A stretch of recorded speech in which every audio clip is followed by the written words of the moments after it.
एस्टो का जो मीटिंग रखा है, इसलिए रखा है कि हर हर क्षेत्र का अपना अपना एक कुछ न कुछ बात समस्या होती है। उस समस्या को भी हम कैसे अपने संकल्प पत्र में डालें ताकि सब जनता को हम ठीक से कर सकें। तो इस बार जो संकल्प पत्र बन रहा है, हम लोग सारे बिहार के जिलों में घूम करके और जितने लोग हैं सभी जाति का हो, धर्म का हो या किसी भी लेवल के आदमी हो, चाहे मजदूर हो, चाहे किसान हो, चाहे डॉक्टर हो, इंजीनियर हो, वकील हो, शिक्षक हो या लोकल कोई भी अच्छे लोग हों जो अपना राय दे सके, तो उनकी बातों को हम अपने संकल्प पत्र में डालेंगे। लेकिन आपके माध्यम से कुछ बातें मैं बता देना चाहता हूँ कि हमारी पार्टी कांग्रेस पार्टी महागठबंधन की जो पार्टी है, उसका एक माई बहन का एक हम लोगों ने शुरुआत किया है, जिसमें हर गरीब महिला को 2500 रुपया पर मंथ मिलेगा। यानी अगर एक परिवार में समझिए कि 4 लोग हैं महिला, तो उनको 10,000 रुपया महीना मिलेगा। तो एक गरीब लोगों के लिए बहुत बड़ा एक राहत होगी। अगर 10,000 रुपया हर महीना एक परिवार को मिल जाए तो बहुत बड़ी राहत होगी। तो एक हम लोग का ये है। दूसरा हम लोग का जो मुद्दा एक है कि जो 60 साल से ऊपर हैं उनको आज के दिन में 400 रुपया मिलता है। 400 रुपये में क्या होने वाला है? तो हम लोगों ने सोचा है कि उनको कम से कम हम 1200 रुपया दें। ये मुद्दा है।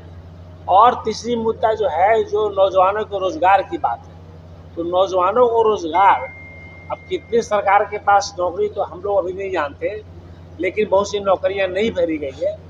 फिर भी हम चाहते हैं कि हर नौजवान को कुछ न कुछ रोजगार मिल सके। जैसे गोपालगंज है, तो हम चाहते हैं कि गोपालगंज में जितने नौजवान हैं उसको कैसे नौकरी दिया जाए, समझे। तो यहाँ का मेन चीज़ उपजाऊ क्या है, यहाँ का प्रोडक्शन क्या है, उसके अनुसार हम यहाँ पर रोजगार पैदा करेंगे। यहाँ पर छोटा छोटा फैक्ट्री लगाएंगे। जैसे मान लिया मखाना है या मान लिया ईख की खेती है, तो हम अपने नौजवानों को वहीं पर रोजगार लगा करके यहीं पर नौकरी देने की कोशिश करेंगे। तो और इनका जो भी अपना मुद्दा रहेगा, जिसको हम विशेष रूप से अपने संकल्प पत्र में डालेंगे। रोजगार की जब बात हो रही है तो लोग जानना चाहेंगे कि जब रोजगार की बात होती है तो बिहार में बहुत बड़े कारखानों के बीच गठबंधन की सरकार आई तो हमारे कोई नौजवान 8वां 10वां मैट्रिक, कोई 35 साल का हो गए हैं, कोई 40 साल का हो गए हैं, जिनको सरकारी नौकरी नहीं लग सकता, उन सबों को भी किसी न किसी तरह से रोजगार की व्यवस्था की जाएगी। और हम लोग ने तो ये सोचा है कि वो रोजगार की व्यवस्था जो है हर पंचायत के लेवल पर शुरू किया जाएगा ताकि बच्चों को रोजगार मिल सके। तो फैक्ट्री तो लगेगा ही लगेगा। जिलाध्यक्ष जी, एक सवाल है कि युवा काफी इस बात से परेशान रहते हैं कि बिहार से उन्हें पलायन करना पड़ता है शिक्षित होने के बाद। क्या सरकार आने के बाद उनके पलायन पर अंकुश लगने का कोई प्लान है? क्या कांग्रेस ये तो 200% है। पलायन को तो रोकना ही है।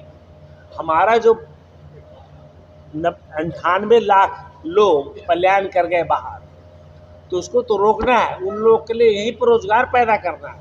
यही तो बात कर रहे हैं अभी, जो आपको बात कर रहे हैं रोजगार का, फैक्ट्री लगाने का। तो जो पलायन कर गए हैं उसको हमको वापस लाना है। वापस हम रोजगार नया सृजन करके ही ला सकते हैं। तो हमें बिल्कुल रोकना है उन्हें, बिल्कुल। बिहार में अपराध चरम सीमा पे है, क्या ये तो इसमें कोई शक नहीं कि नीतीश कुमार जी ने एक काम किया है, उसका नाम है पेन माफिया। पेन माफिया समझते हैं? अफसर लोग माफिया है, पैसा लेता है, चाहे एसपी हो चाहे डीएम हो, बिना पैसा दिए हुए। वहाँ का 2-3 अफसर का नाम नहीं लेना चाहता, लेकिन पूरे बिहार को मालूम है, ले लूंगा तो भूकंप मच जाएगा।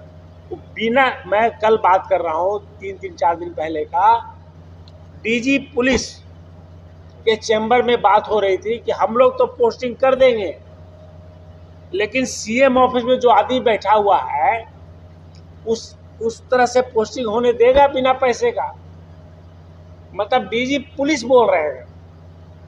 इससे बड़ी बात क्या हो सकता है बिहार के लिए कि डीजी पुलिस भी अपने चाह करके भी ऑनेस्ट अफसर को एसपी और डीएम नहीं पोस्ट कर सकते।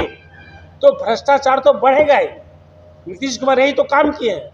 अब हम तो 2022 से बिहार में घूम रहे हैं, यहाँ पर ब्रिज है जो टूट जाता है, क्यों टूटता है? और फिर ब्रिज जो 10 करोड़ का है वो बढ़ते बढ़ते 18 करोड़ हो जाता है। वो पैसा जाता है ब्यूरोक्रेट्स के हाथ में। लोग कहता है कि नेता लोग बेईमान है, हम तो कहते हैं ब्यूरोक्रेट्स बिहार का बेईमान है, एक नंबर बेईमान है। आज जितनी भ्रष्टाचार देख रहे हैं, जितना आप देख रहे हैं मुजफ्फरपुर